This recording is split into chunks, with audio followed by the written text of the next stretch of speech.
बच्चों, आज मैं आपको सुनाऊंगी एक बड़े भोले भाले हाथी की कहानी। भोलू हाथी एक जंगल में रहता था। वह जंगल में रहना नहीं चाहता था। जंगल के पास से जो रास्ता गुजरता था उस पर वह सुंदर और चमकीली कारों को आते जाते देखता था। उसका बहुत मन करता था कि उसके पास भी एक कार होनी चाहिए। एक दिन वह जंगल के पास वाले रोड के पास एक जगह खड़ा था। तभी पास ही में एक कार आकर रुकती है। कार में 2 लोग सवार थे। उनकी गाड़ी खराब हो जाती है। गाड़ी को खोलकर ठीक करने की कोशिश करते हैं, लेकिन वह ठीक नहीं हो पाती। तभी उन्हें एक हाथी नजर आता है। वह उसे देखकर डर जाती है, लेकिन तभी भोलू उनके सामने आ जाता है। वह धीरे धीरे चलकर पूरी गाड़ी को चारों ओर से देखता है।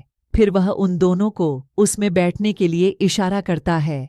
दोनों उसका इशारा समझकर गाड़ी में बैठ जाते हैं। उसके बाद भोलू गाड़ी को अपनी सूंड से धक्का देने लगता है। वह धीरे धीरे उन्हें जंगल से बाहर निकाल देता है।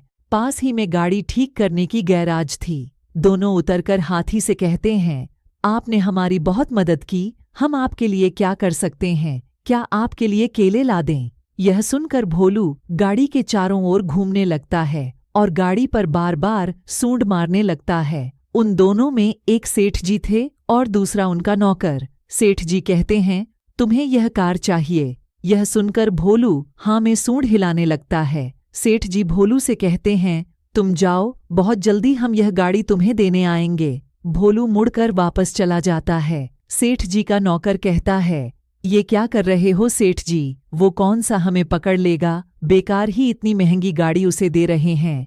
सेठ जी ने कहा, अगर वो चाहता तो हमसे ये गाड़ी छीन भी सकता था, लेकिन उसने हमारी मदद की। यह कहकर सेठ जी गैराज में चले जाते हैं। वहां के इंजीनियर को कुछ समझाते हैं। इसी तरह कई दिन बीत जाते हैं। एक दिन भोलू नदी के किनारे पानी पी रहा था। तभी उसे गाड़ी का रहान सुनाई दिया। भोलू दौड़कर रोड पर आया तो देखा सेठ जी गाड़ी के साथ खड़े थे। उन्होंने गाड़ी को लंबा करा दिया था। बड़ा सा गेट लगवा दिया था जिससे भोलू उसमें चढ़ सके। आगे 2 बड़े बड़े डिब्बे जैसे रबर के बटन लगा दिए। पैर से आगे पीछे करने से गाड़ी चलने लगती थी।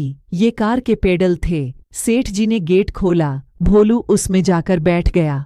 अब वह पैर आगे पीछे करने लगा, जिससे धीरे धीरे गाड़ी चलने लगती है। भोलू को बहुत मजा आता है। वह गाड़ी को रोककर उससे नीचे उतरकर जमीन पर बैठकर सेठ जी के पैरों को सूंड से छूता है, जैसे सेठ जी को धन्यवाद दे रहा हो। सेठ जी उसे बहुत प्यार करते हैं। फिर वे कुछ दूर खड़ी अपनी गाड़ी में बैठकर चले जाते हैं। इस तरह भोलू का कार चलाने का सपना पूरा हो जाता है। ऐसी और कहानियों के लिए इस वीडियो के नीचे दिए गए सब्सक्राइब बटन पर क्लिक करके बेल आइकन ऑन जरूर करना।